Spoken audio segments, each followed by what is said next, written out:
talk about the other part. Let's talk about the first part, the Christmas gifts first. So Ohanaeze is saying, do well to release Nnamdi Kanu, make it a great Christmas gift for the Southeasterners, because they gave about, let me, if I can pick two reasons from what they said because of time. They said number one is going to curtail what they call artificial insecurity that's been created as a result of his continuous detention. They also said that it's going to help to manage Simon Ekpa's excesses and make him irrelevant or inconsequential as the case. Maybe I'd like to have your take on that.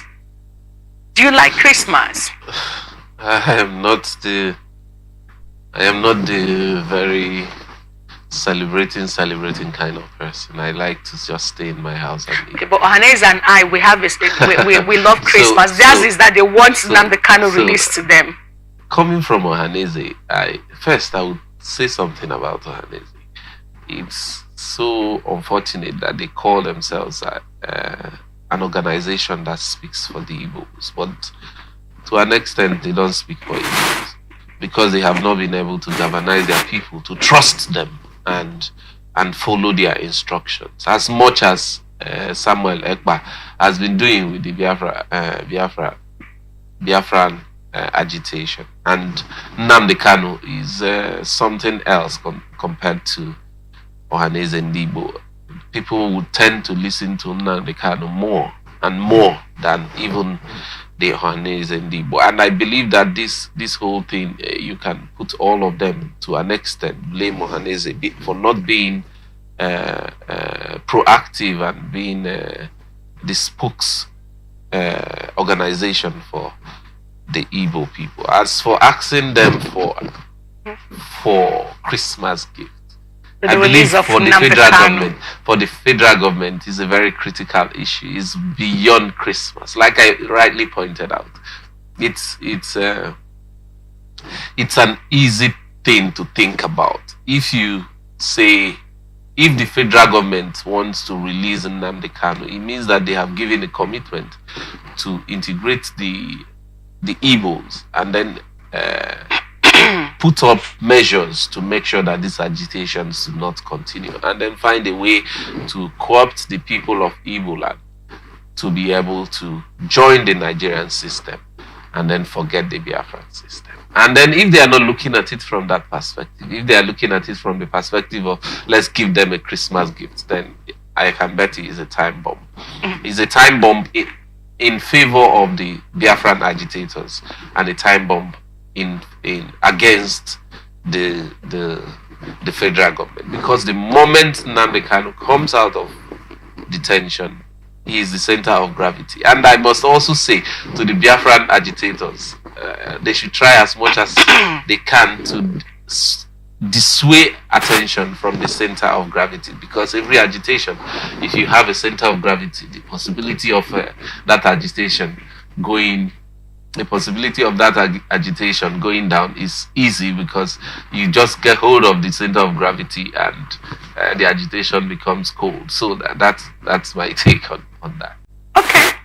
I like the way you said Nnamdi Kanu is the center of gravity and they should get attention away from the center of gravity. But with Onyendu get attention away from himself, maybe we'll find out if the Christmas gift is going to come. But speaking of Christmas gifts, makes me remember the late Mazi Amechi Mbazulike of blessed memory now, who made all efforts necessary.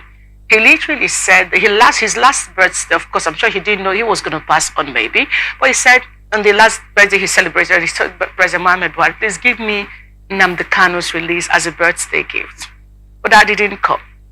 Not his position as an elder statesman or a one-time minister, if you may. None of that made a difference. Now, Ohanaeze is saying, we want a Christmas gift and we want you to release Nnamdi Kanu for us. But there is an aspect of it that the Siguzoro talked about, which is the insecurity. They called it artificial insecurity. But again, is it really artificial? Because we're talking about 70 skeletons or dead bodies discovered at Lupanta cattle market, where we know is the headers. That is where they do their business, around the Kigwe axis of Abia State, that the governor discovered. And then the leader of the Mieti Allah groups a group in Abia State came out to say, oh, hold on, no, that's not correct. There was nothing like that. So basically saying Okezi, well, not okay, God, no, not Okezi, Alex Oti lied against them and all of that. But he discovered that not the NSA, no security agency, nobody has really bothered to say what exactly is the truth. Were dead bodies discovered in this place or not? Did Oti lie against these headers who resided? Because he said that they will have to live there to join the members of the community to live with them. They will no longer live in the market. So the Mieti Alama said, no, we want to continue to stay there. That Juzokalo gave them that land and all of that and all of that. If this is not scary enough, let's even take a mind back into all the kind of insecurity we have had to face in the southeast. Nigeria have to face in the southeast recently, and then you ask yourself, what is this silence of the government of Nigeria over these issues? What is it about? What is the motive that anyone can deduce from this conscious silence by the federal government? Okay, I would like to look at it from a national perspective. Mm-hmm. There is no security in Nigeria. So if you are now putting it only on the Easterners, then you will not be fair to other parts of Nigeria. No, why I said that the federal government is not interested in saving the lives of their people. Their interest is more on, at least for the last 8 years that I know, their interest was more on winning election, stealing the money, and making sure they are in charge of the judiciary. Those are their interests. And when you have priority, when you don't put the security of your people as priority, then you are going to really have insecurity in every part of the country. Then if you now go back to the East, when there is no security in the country, then every organization that wants a particular vice against a particular set of people will be able to get away with it. That is what is happening in the East. The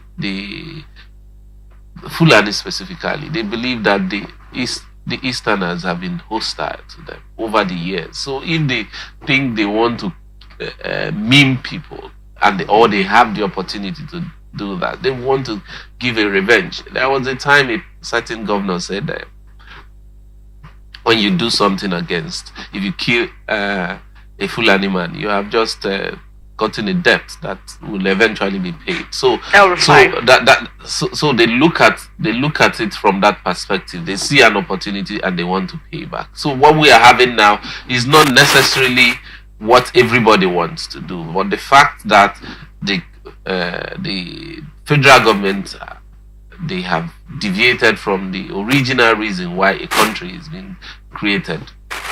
That is to protect the lives and properties of people. Their priority is more on, let us win election, let us take over the judiciary, let us collect the money and take abroad, let us buy things for our girlfriends and families. Those are the priorities they have. So security is out of it. I can tell you that because over the years, this is what we have been seeing.